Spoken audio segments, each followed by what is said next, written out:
السلام علیکم ورحمۃ اللہ وبرکاتہ۔ فضائل شب برات۔ دوستو، شبان المعظم کی 15ویں رات کو شب برات کہا جاتا ہے۔ برات کا معنی گناہوں سے بیزاری یعنی نجات کی رات ہے۔ اس رات کی خصوصیت یہ ہے کہ اس رات میں اللہ تعالیٰ اپنے نیک بندوں کو اپنی خصوصی رحمت سے نوازتا ہے۔ اس رات میں دنیا کے بعض امور کا فیصلہ ہوتا ہے اور اللہ تعالیٰ اپنی مخلوق میں رزق تقسیم فرماتا ہے۔ پورے سال میں ان سے سرزد ہونے والے اعمال اور پیش آنے والے واقعات سے اپنے فرشتوں کو باخبر کرتا ہے۔ حضرت ابو بکر صدیق رضی اللہ عنہ سے روایت ہے کہ رسول اللہ صلی اللہ علیہ وآلہ وسلم نے فرمایا کہ اٹھو شعبان کی 15ویں رات کو، اس لیے کہ بالیقین یہ رات مبارک ہے۔ اللہ تعالیٰ فرماتا ہے اس رات کو، ہے کوئی ایسا جو مجھ سے بخشش چاہتا ہو تاکہ میں اسے بخش دوں، اور تندرستی مانگے تو تندرستی دوں، اور ہے کوئی محتاج کہ آسودہ حالی چاہتا ہو تاکہ اس کو آسودہ حال کروں۔ چنانچہ صبح تک یہی ارشاد رہتا ہے۔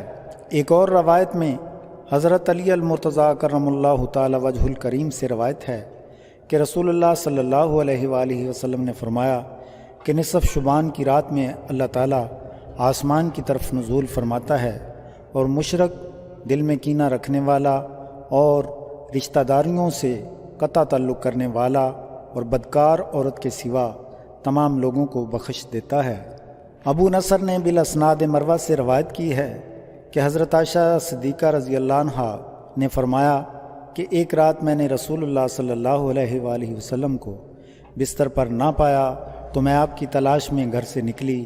میں نے دیکھا کہ آپ جنت البقیع میں موجود ہیں اور آپ کا سر مبارک آسمان کی طرف اٹھا ہوا ہے۔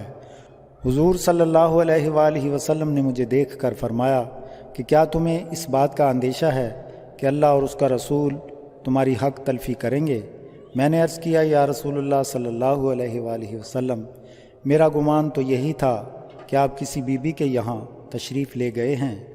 تو حضور صلی اللہ علیہ وآلہ وسلم نے ارشاد فرمایا کہ اللہ تعالیٰ نصف شعبان کی رات میں آسمان دنیا پر جلوہ فرماتا ہے اور بنی کلب کی بکریوں کے بالوں کے شمار سے زیادہ لوگوں کو بخش دیتا ہے۔ شیخ ابو نصر رحمۃ اللہ تعالیٰ علیہ نے بالاسناد حضرت عائشہ صدیقہ رضی اللہ عنہا سے روایت کی ہے کہ رسول اللہ صلی اللہ علیہ وآلہ وسلم نے فرمایا، اے عائشہ رضی اللہ عنہا، یہ کون سی رات ہے؟ انہوں نے عرض کیا، یا رسول اللہ صلی اللہ علیہ وآلہ وسلم، اللہ اور اس کا رسول ہی بخوبی واقف ہیں۔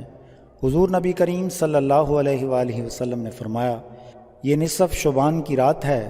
اس رات میں دنیا کے اعمال، بندوں کے اعمال اوپر اٹھائے جاتے ہیں، یعنی ان کی پیشی بارگاہ رب العزت میں ہوتی ہے۔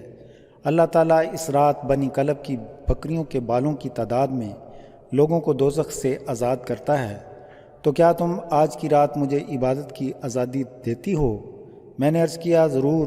پھر آپ نے نماز پڑھی اور قیام میں تخفیف کی، سورہ فاتحہ اور ایک چھوٹی سورت پڑھی۔ پھر آدھی رات تک آپ سجدے میں رہے، پھر کھڑے ہو کر دوسری رکعت پڑھی اور پہلی رکعت کی طرح اس میں قرات فرمائی، یعنی چھوٹی سورت پڑھی، اور پھر آپ سجدے میں چلے گئے۔ یہ سجدہ فجر تک رہا۔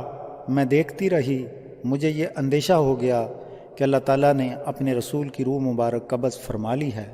پھر جب میرا انتظار طویل ہوا، بہت دیر ہو گئی، تو میں آپ کے قریب پہنچی اور میں نے حضور صلی اللہ علیہ وآلہ وسلم کے تلووں کو چھوا تو حضور صلی اللہ علیہ وآلہ وسلم نے حرکت فرمائی۔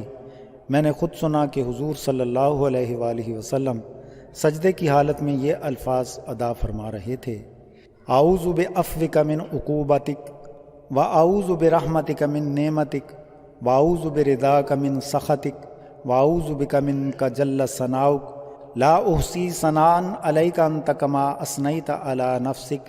الہی، میں تیرے عذاب سے، تیری عفو اور بخشش کی پناہ میں آتا ہوں، تیرے قہر سے تیری رضا کی پناہ میں آتا ہوں، تجھ ہی سے پناہ چاہتا ہوں۔ تیری ذات بزرگ و برتر ہے، میں تیرے شایان شان ثنا بیان نہیں کر سکتا، تو ہی آپ اپنی ثنا کر سکتا ہے اور کوئی نہیں کر سکتا۔ صبح کو میں نے عرض کیا کہ یا رسول اللہ صلی اللہ علیہ وآلہ وسلم، آپ سجدے میں ایسے کلمات ادا فرما رہے تھے کہ ویسے کلمات میں نے آپ کو کہتے کبھی نہیں سنا۔ حضور صلی اللہ علیہ وآلہ وسلم نے دریافت فرمایا، کیا تم نے یاد کر لیے ہیں؟ میں نے عرض کیا، جی۔ آپ صلی اللہ علیہ وآلہ وسلم نے فرمایا، خود بھی یاد کر لو اور دوسروں کو بھی سکھاؤ، کیونکہ جبریل علیہ السلام نے مجھے سجدے میں ان کلمات کو ادا کرنے کا حکم دیا تھا۔ نوافل شب برات۔ شب برات میں جو نماز سلف سے منقول ہے اس میں 100 رکعتیں ہیں، 1000 مرتبہ سورہ اخلاص کے ساتھ، یعنی ہر رکعت میں 10 مرتبہ قل هو اللہ احد پڑھی جائے۔ اس نماز کا نام صلاۃ الخیر ہے، اس کے پڑھنے سے برکتیں حاصل ہوتی ہیں۔ سلف صالحین یہ نماز باجماعت بھی پڑھ لیا کرتے تھے۔ اس نماز کا ثواب کثیر ہے۔ حضرت حسن بصری رحمۃ اللہ تعالی علیہ نے فرمایا کہ مجھ سے سرور کائنات صلی اللہ علیہ وآلہ وسلم کے 30 صحابہ رضوان اللہ تعالی علیہم اجمعین نے بیان کیا کہ اس رات کو جو شخص یہ نماز پڑھتا ہے اللہ تعالیٰ اس کی طرف 70 بار دیکھتا ہے اور ہر بار کے دیکھنے میں اس کی 70 حاجتیں پوری کرتا ہے، جن میں سب سے ادنا حاجت اس کے گناہوں کی مغفرت ہے۔ مستحب ہے کہ اس نماز یعنی صلاۃ الخیر کو ان 14 راتوں میں بھی پڑھے، جن میں عبادت کرنا اور شب بیداری کرنا مستحب ہے۔ اس شب میں قرآن شریف، درود شریف، صلاۃ التسبیح و دیگر نوافل کے علاوہ یہ نوافل بھی پڑھ سکتے ہیں۔ ماہ شعبان کی 15ویں رات کو 8 رکعت نماز 4 سلام سے اس طرح پڑھے کہ ہر رکعت میں سورہ فاتحہ کے بعد سورہ قدر ایک بار، سورہ اخلاص 25 مرتبہ پڑھیں۔ 15 تاریخ کو روزہ رکھیں۔